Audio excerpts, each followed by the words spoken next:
ലൂക്കിൻ്റെ തെറാപ്പിക്ക് പോകാൻ കേട്ടോ. അപ്പം നമ്മൾ ഇവിടുന്ന് ഒരു 3 മണിയൊക്കെ ആകുമ്പോൾ ഇറങ്ങിയതാണ്. 4 മണിക്കാണ് അവിടെ എത്തേണ്ടിയിരുന്നത്.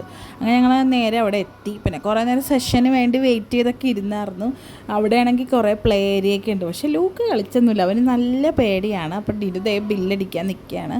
ഞങ്ങൾക്ക് ആദ്യം ഒന്ന് ഡോക്ടറെ കാണണം, എന്നിട്ടാണ് സെക്ഷൻ ആരംഭിക്കുക കേട്ടോ. അപ്പം ഞാൻ ഡോക്ടറെ പോയി കണ്ട്, പാരൻസിലാരെങ്കിലും ഒരാൾ കണ്ടാൽ മതി. അങ്ങനെ ഞാനാണ് പോയി കണ്ടത്. അങ്ങനെ കുറേ നേരം സംസാരിച്ചു. പിന്നെ ഞങ്ങൾ 3 പേരെയും കൂടി ഒരു സെഷൻ ഉണ്ടായിരുന്നു. അതൊക്കെ കഴിഞ്ഞിട്ട് അവന് തെറാപ്പിക്ക് അലോട്ട് ചെയ്ത് തന്നിട്ടാണ്. ഞങ്ങൾ കുറേ നേരം അവനെ പ്ലേ ഏരിയയിലൊക്കെ നിർത്താനൊക്കെ നോക്കി. പക്ഷേ ആൾക്ക് നല്ല പേടിയാണ്. ഈ ഊഞ്ഞാൽ അങ്ങനത്തെ സംഭവമൊക്കെ അവന് നല്ല പേടിയാണ് കേട്ടോ. അതൊക്കെ മാറ്റിയെടുക്കാനും കൂടിയാണ്, അതിന് വേണ്ടിയിട്ടുള്ളൊരു തെറാപ്പിയും കൂടി നമ്മൾ സ്റ്റാർട്ട് ചെയ്യാൻ പ്ലാൻ ചെയ്തിട്ടുണ്ട്.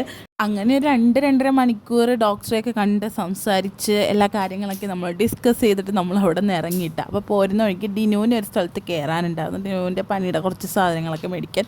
സത്യം പറഞ്ഞാൽ ഇങ്ങനെയൊക്കെ വരുമ്പോഴാണ് നമ്മൾ നൈസ് പോസ്റ്റ് ആകുന്നത്.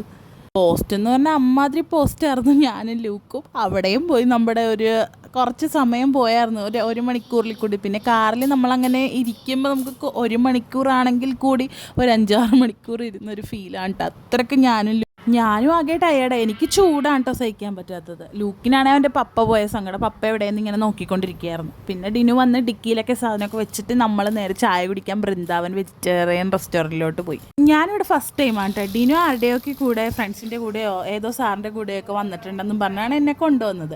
അവിടെ ചെന്ന് കഴിഞ്ഞപ്പോഴാണെങ്കിലോ നല്ല നോർത്ത് ഇന്ത്യൻ ആയിട്ടുള്ള കുറേ സംഭവങ്ങളൊക്കെ ഇല്ലേ, നമ്മൾ കാണാത്ത ആലുവിൻ്റെ കുറേ സാധനങ്ങളൊക്കെ ഉണ്ട്.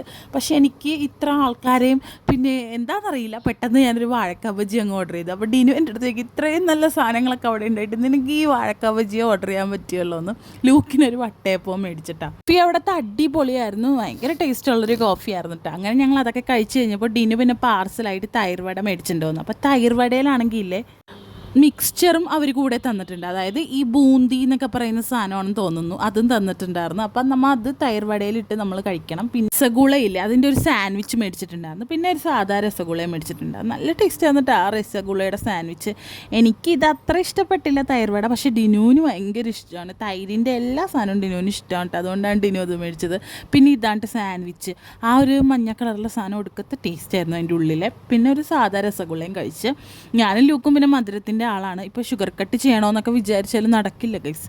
ഞാൻ പുറത്ത് പോയ എന്തായാലും നമ്മൾ ഈ തെറാപ്പിക്കൊക്കെ പോകുന്നത് കൊണ്ട് അങ്ങനെയുണ്ടോ എനിക്ക് നന്നായിട്ട് വെയിറ്റ് ഗെയിൻ ഉണ്ടായത്. ഈ ലൂക്കിനായിട്ട് തെറാപ്പിക്കൊക്കെ പോണ ടൈമിൽ പുറത്തുനിന്നൊക്കെ ഫുഡ് കഴിച്ചാണ് എനിക്ക് വെയിറ്റ് ഗെയിൻ ഉണ്ടായത്.